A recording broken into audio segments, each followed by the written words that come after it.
We have had even more, what I believe the media are called Roman salutes happening in America this week as the MAGA movement flirts with fascist. Would you call it iconography? I don't think you call it iconography if it's a person. Fascist hand movements, let us say. All of this started at the post-inaugural celebration of Donald Trump with Elon Musk, as you will all have seen by now already. There are elections that come and go. Some elections are, important. Some are not. But this one, an eloquent speaker as ever, Elon. This one really mattered, and I just want to say thank you for making it happen. Thank you.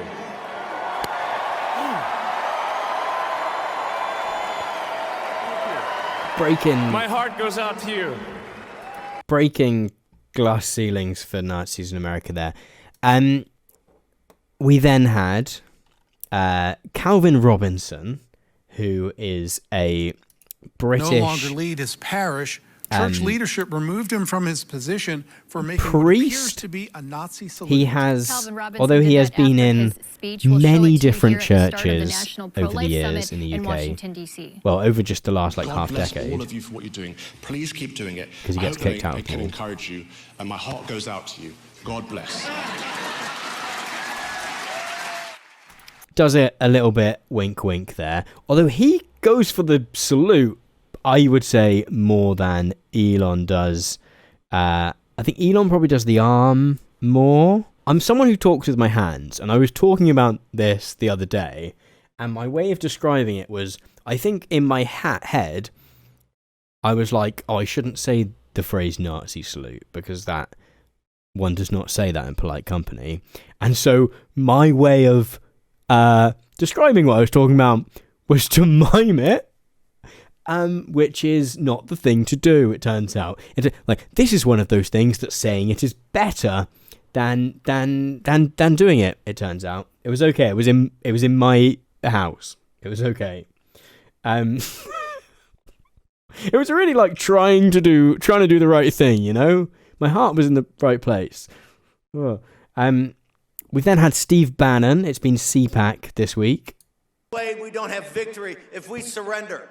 The only way that they win is we retreat, and we're not going to retreat. We're not going to surrender. We're not going to quit. Fight, fight, fight. Amen. Cheeky. So he goes for, I'll do it, and then almost pretend I haven't. He goes for oh, I'm going to do it and then pretend I haven't. And then earlier, a couple of days later, Eduardo Verastegui, that's probably the worst pronunciation of that anyone's ever heard, decided to also go for it. Elon Musk and President Trump's movement. My heart goes out to all of you. Fight, fight, fight. And he really holds it. So quite the development. And it's a really difficult one to talk about it. I mean, I'm sat here talking about it sort of with a smile on my face because it seems silly. And yet, it's really interesting in terms of it with this stuff.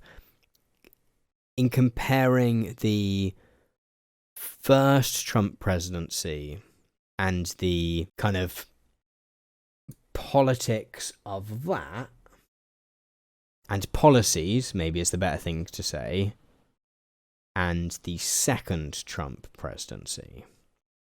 Because in some ways, this kind of stuff feels like a throwback. During the Trump presidency, there was a lot of kind of wink, wink, nudge, nudge stuff where, and even if you think in the years before, thinking back, and I can't remember, I feel like she's one of those people that went off the rails a little bit. I which may or may not be true. But sort of Angela Nagel's book about kind of 4chan. So Angela Nagel wrote a book just after, I want to say, the Donald Trump's first election victory, called Kill All Normies, which was a kind of narrative which kind of draws a line from 4chan to the alt-right and Donald Trump. And I think it makes kind of 4chan right-wingers, it gives them a role in the election of Trump, which I think maybe it kind of overstates a little bit. And maybe that's as much in my reading of it as her writing. But it kind of really digs into, you know, some of that 4chan stuff where it would be super racist. And then if someone you say something like mildly racist or quite racist, and then if someone calls you out on it, it's only a joke, right? And it was this way of kind of, you could run a thing up the flagpole, and if people said like, no, that's beyond, that's over the line, you quickly take it down again and go, oh, it was just a joke. It was just a joke. And that kind of developed into various, you know, what often get called dog whistles, but iconography like Pepe the Frog, who quickly gained a reputation as a hate symbol of some description, right? And you could, but if you're on the political right, you could post a picture of Pepe the Frog. You could, go to a festival or whatever and have Pepe the Frog on your flag. You could pop it somewhere, and you could use it as a kind of, as a dog whistle. You could go, don't worry everyone, I'm pretty far right. But then if someone calls you out on it, you go, oh, it's just a joke, it's just a meme, what are you talking about? Yeah, so Kill All Normies kind of draws that line, and a lot of that stuff was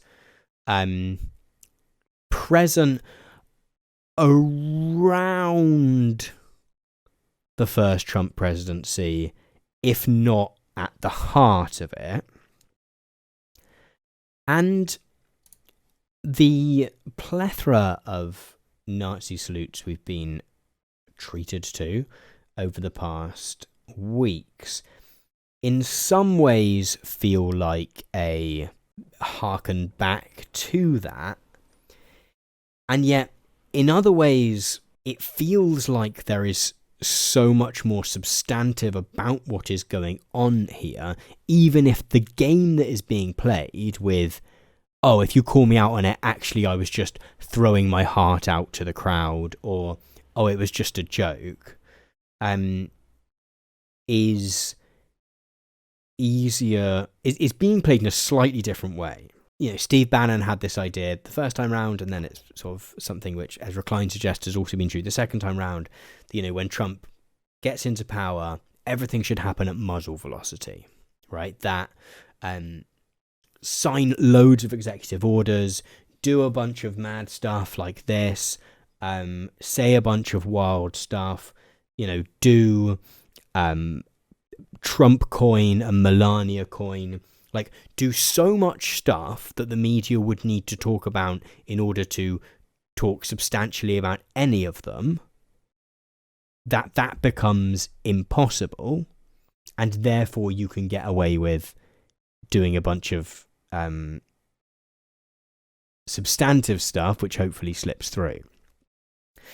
But even so, I think it feels like policy and kind of media impact have in some ways swapped round. But the first time round, it felt like some of the more kind of spectacular policies that were passed were done as much for the media impact as for any real belief in the policies themselves. If we think back to the Trump wall, even if we think back to that very first moment where he announced his presidential campaign, and he's kind of like, he was vibrant. He was, you know, they're not sending their best. They're sending, you know, all these people are coming over from Mexico. I'm not suggesting he didn't believe that stuff as well, but it felt like saying the controversial, edgy, you know, beyond the what was deemed otherwise acceptable within political discourse at that point stuff was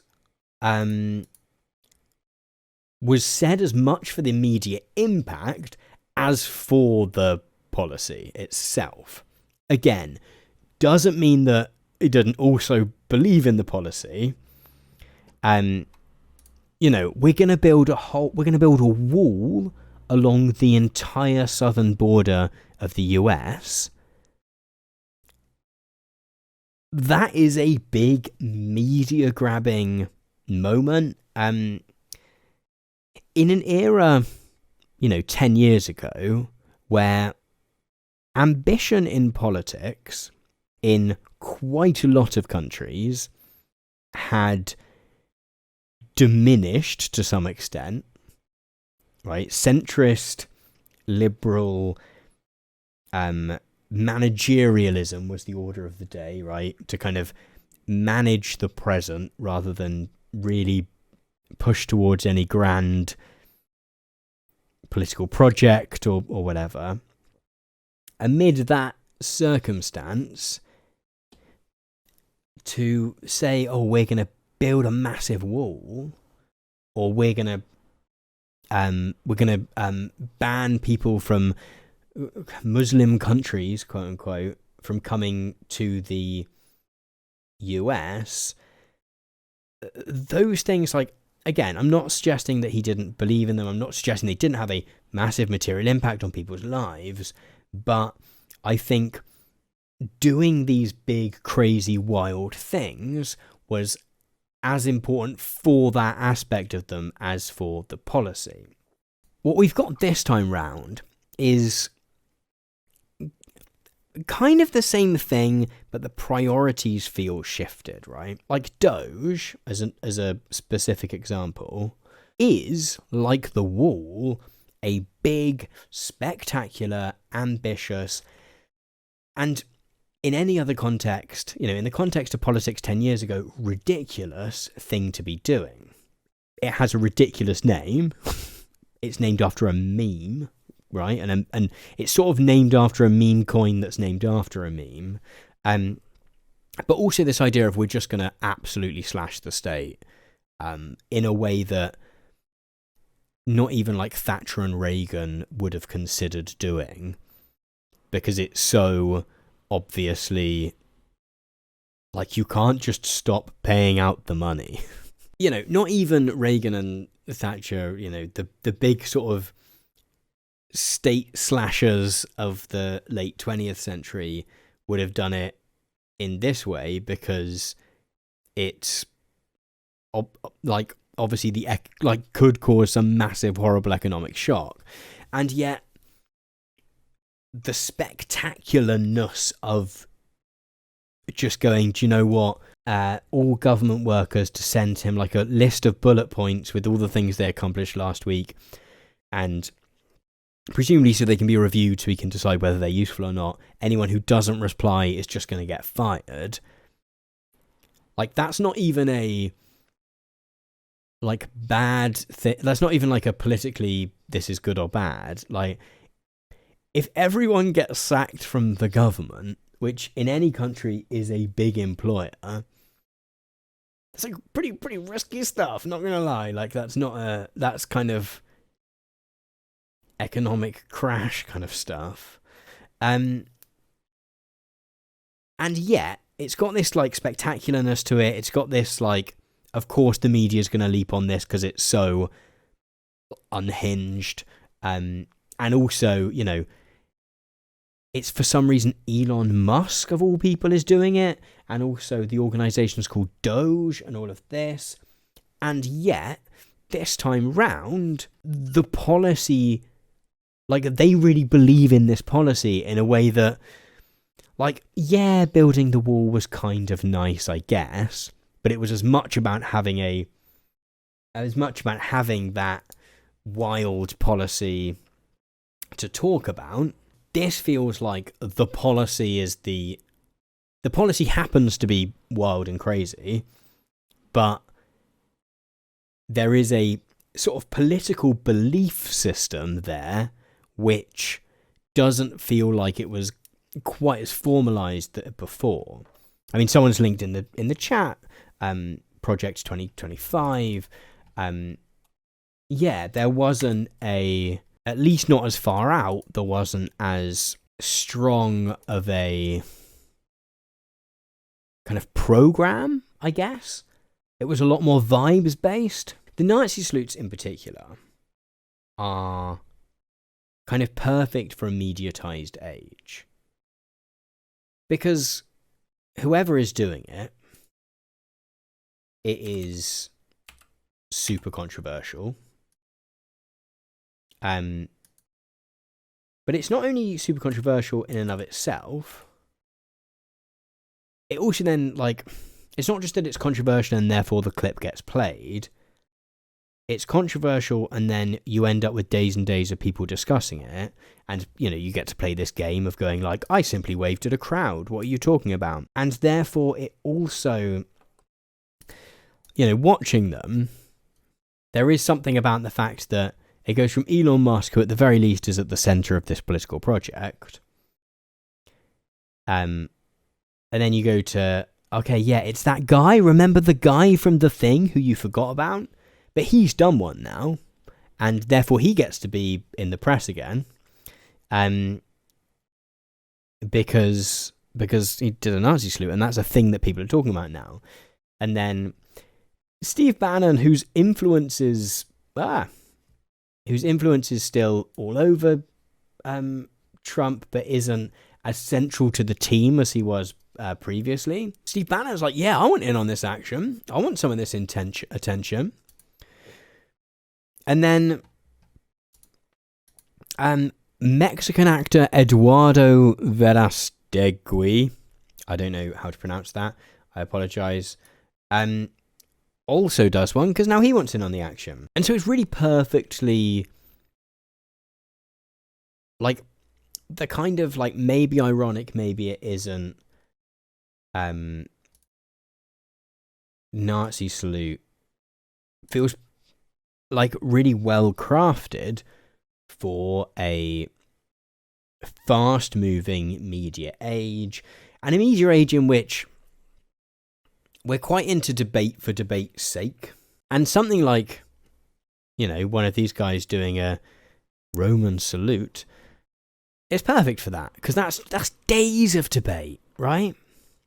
Days of it, every single time. And so it's perfectly designed for that kind of quick-paced media cycle. But I'm interested in what happens next, right? Because now conservatives know that this is something that gets press attention, or at the very least gets a few retweets. Like, who do we think is the most marginable, fallen off, forgotten about conservative that is now going to be like, I should do a Nazi salute? No one's bought any of my most recent books. I think if I do a Nazi salute, maybe I'll get on the news again and people will like me again. In fact, Liz Truss was at CPAC. I was looking back through some of the clips and saw Liz Truss had been there, and she didn't do a Nazi salute, just to clarify, while she was there. But you 100% know that she's like, missed my chance.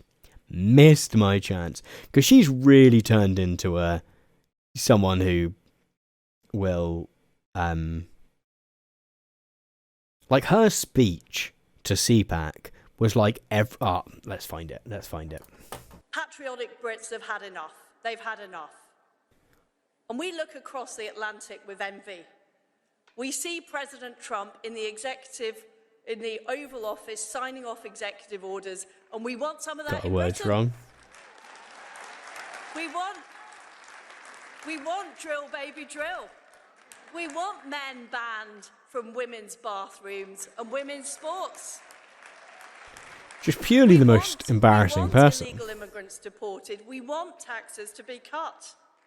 We want a Trump revolution in Britain. We're going to get the Elon Musk bit because it is the cringiest thing you've ever seen. We want to flood the zone. We want Elon and his nerd army of muskrats examining the British deep state. Oh, it's real, like, it's real, sort of substitute teacher who, like, thinks they're cool. Ladies and gentlemen, we missed the first American Revolution in 1776. In fact, it was actually a revolution against us. But we want to be part of the second American Revolution. Sorry, what? Wait, what? Was that in the speech? Like what? Was that in the speech and then she corrected herself? Because surely she's written this speech, right? She's not talking on the fly at all. The muskrats thing. Sorry. Ladies and gentlemen, we missed the first American Revolution in 1776. In fact, it was actually a revolution against us. But we want to be part of the second American Revolution. Like what? We want to dismantle. Just like what a weird thing to say. That is the most. Ladies and gentlemen, we missed the first American Revolution in 1776. In fact, it was actually a revolution against us. But we want to be part of the second American Revolution. But I also don't know what she means by that. Does she, like... Because she's not like, oh, we want to trade lots with the US. She just is sort of saying, we want to do some, like, vaguely similar stuff. And that will be the second American Revolution, but also, 52nd state. Wowee. Okay, anyway, to round off this, Nazi salute stuff, a sentence I never thought I'd say in my life, I am, intrigued as to how far does this go? Like, how many of these do we get? Do any of them decide to do it again? Or does it become a thing that, you only do when you're sort of someone that no one's heard of now, and that you go like, okay, I'm gonna do one because that'll get me some press attention? Does it fade out as a thing? Does the quote unquote joke get old and they all stop doing it? Or does it become normalized and they all start doing it? I mean, Tweety in the chat saying who's going to be the first Nazi salute in Congress. And I don't know which is worse. Probably it fading out because it's not cool anymore, or it doesn't get as laughs and doesn't get the press attention anymore. But at that point, is it just kind of normal anyway? And there was a big conversation when Elon Musk first did his Nazi salute, where it was like, is it a Nazi salute? Well, yes, he clearly did the thing intentionally. He's a guy who, as he said earlier this week, has become meme. He's a guy who kind of he doesn't even entirely get meme culture, I wouldn't say. I'd say he's a bit outdated, but he understands how to tilt at that a little bit. But, to what extent is he doing it for laughs and for the kind of edginess of it, and to what extent was he doing it because he is a Nazi who wants to do Nazi salutes? And at the point of, like, you know, and if this becomes more normalized, the answer, I think, ends up being, it doesn't particularly matter, you know?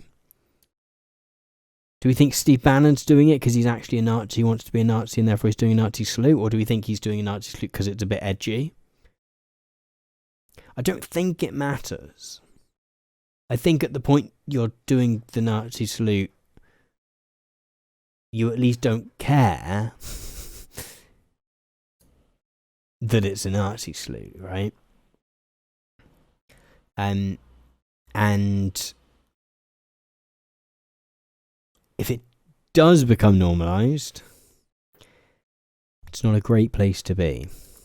But I wonder whether this will be the last of it, or whether we'll watch it fizzle out in the most depressing place, in the most depressing way, and we'll end up with, like, 2 years later, when it's fizzled out, Liz Truss does one and, like, just completely misses the thing.